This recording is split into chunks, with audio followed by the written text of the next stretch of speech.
My father was a very generous man. He was often described by friends and family as the kind of guy who would give you the shirt off of his back. And that was actually a feat that I saw him do one time. If anyone in our family complained that one of our belongings had been stolen by someone, my father would simply say, well, that guy needed it more than you did. When money permitted, if he lent a tool to someone, he would go out and he would purchase another one so that when the borrower would come back to return it, he would say, oh, I already have another one. My dad also believed that generosity and kindness had a strong way of coming back to you. That sentiment is found in the Bible in Mark chapter 4.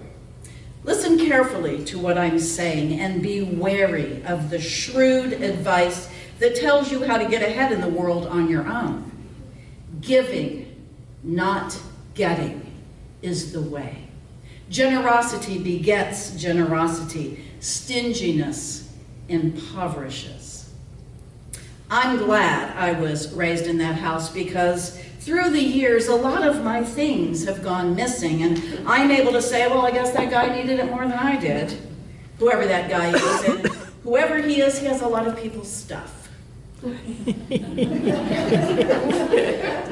What exactly is this thing called generosity? Practiced by all of the world religions. Generosity is defined by the University of Notre Dame's Science of Generosity project as the virtue of giving good things to others freely and abundantly. When we look at this definition and think about it, three parts stand out clearly. Generosity is giving good things, giving freely, and giving abundantly. Let's start with what it means to give good things. When we practice generosity, the good things that we can give take many forms. Certainly some things are tangible items like clothing or food or gifts or money. Giving material things to help others is both a valuable and needed act of generosity. We can also give things like our time, our talent, our full presence. There's so many things we can give: smiles, hugs, attention, emotional support by listening and engaging in conversation with others.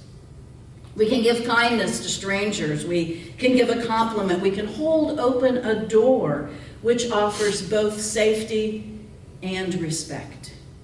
Giving things to others means that we really see them. We look outside of ourselves and we recognize that they have needs and wants and wishes. Making time in our schedule is one of the most generous things that we can do. Too often we are reluctant to change our own plans or cancel our plans in order to visit someone in the hospital or in a facility or to sit with a friend who is struggling. We can give money to a cause that we believe in. We don't have to make a fortune in order to donate money to a reputable charity. Even if we give a few dollars a month, we know that we're helping other people, and then we end up feeling good about ourselves. Volunteering our time is a great way to be generous. I know many of you here this morning are volunteers in a variety of places throughout the community. Generous people share their things. They give away items that they no longer need, and sometimes they even give away things that they love. When we're with our friends, we share our food, we share clothing, we share our car, our home. We share anything that has value to us. And sometimes if we're just sharing something that we don't really care about, that's not really as meaningful. When we give away something we don't care about, we're not really making a sacrifice. But giving away something that has value to us, which we know will benefit other people, is the height of generosity. Most of you know my wife, Marcy. She is one of the most generous people that I know. She gives amazingly abundant tips to any wait staff that attends to us. She jumps up to assist anyone with mobility issues. She's highly alert and aware of the physical needs of other people. She graciously and lovingly prepares most of the meals in our home. I can do cereal.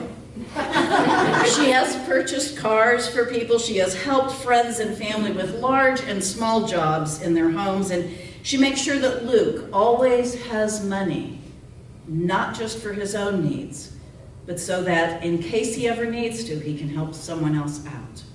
Marcy is generous with her time, with her money, with her talent. She is generous with her life.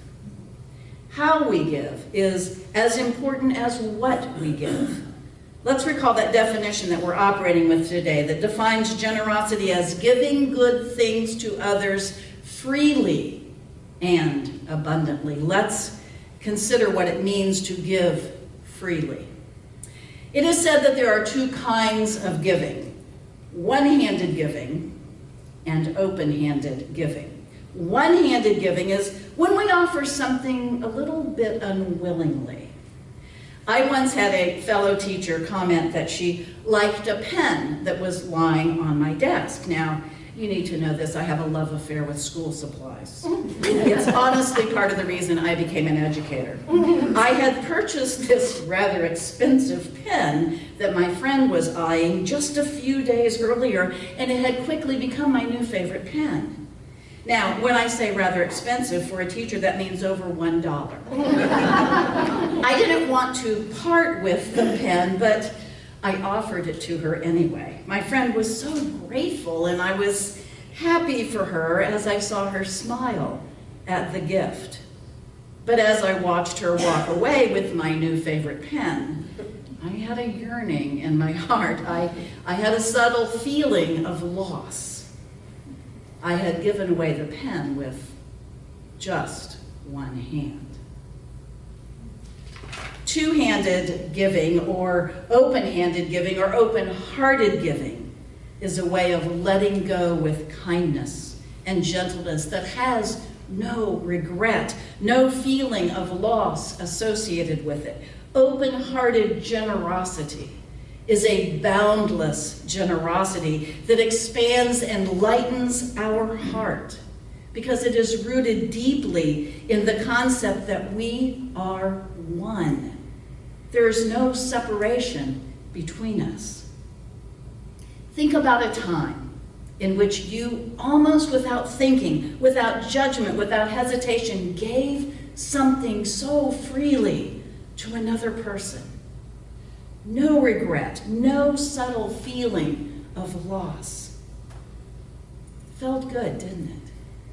When we practice generosity in an open-handed way, there's no reluctance. It's only a forward movement toward the authentic way of the heart.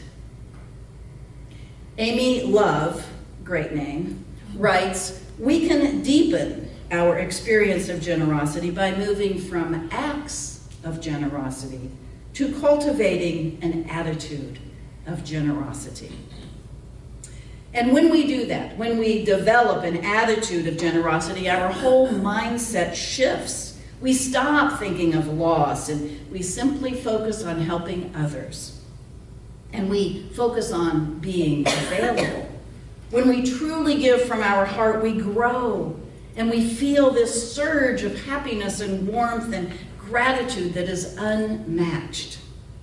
Developing an attitude of generosity means that we're able to fulfill the last part of our definition, giving good things to others freely and abundantly.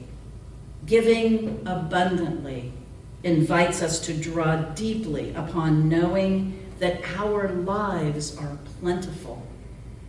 We have enough. Within each of us, there is an unlimited supply of love and compassion. It's from this abundant heart space that generosity flows. Zen master Thich Nhat Hanh tells the following story. There's a kind of vegetable in Vietnam called hay. It belongs to the onion family and it looks like a scallion, and it's very good in soup.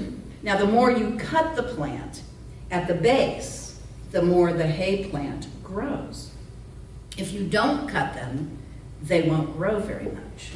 But if you cut them often, right at the base of the stalk, they grow bigger and bigger. And this is also true of the practice of generosity. If you give and continue to give, you become richer and richer all the time, richer in terms of happiness and well-being. Generous people are happier, healthier, and more satisfied with life than those who aren't generous.